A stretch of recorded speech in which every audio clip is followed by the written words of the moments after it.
Hello, Andrew. Thank you for agreeing to meet with me. Not at all. On the phone, you said you wanted to better understand the constitutional organisation of the United Kingdom.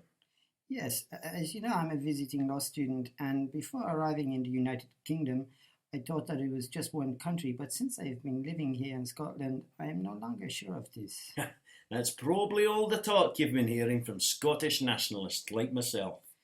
Yes, it's difficult to understand. On one hand, we are in the United Kingdom, but yet up here in Scotland, you seem to have your own executive, parliament, and people don't seem to pay any attention to what is happening in London.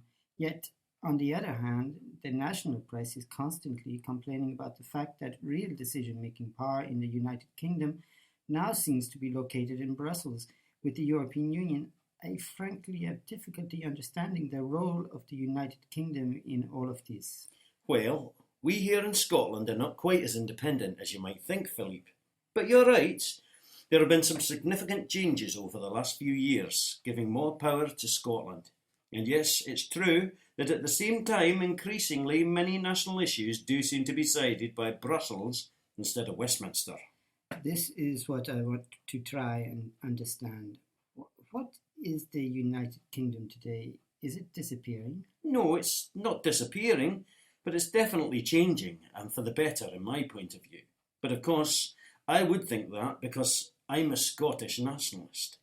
So can you explain to me what is happening? Well, I'll give you my point of view, but perhaps it's best to begin with a short history lesson.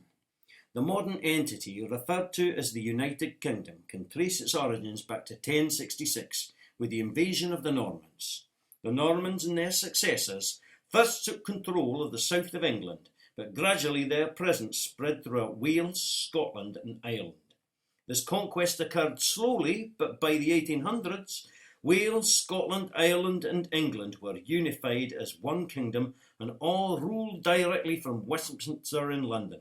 However, although unified, some people in different home countries continued to remain attached to their own separate identities. So is Ireland a member of the United Kingdom?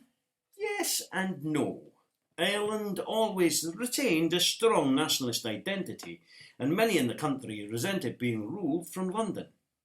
No doubt this separate identity was reinforced by the fact that the Irish live on a separate island and were predominantly Catholic, when the remainder of the United Kingdom was predominantly Protestant and fearful of Catholicism.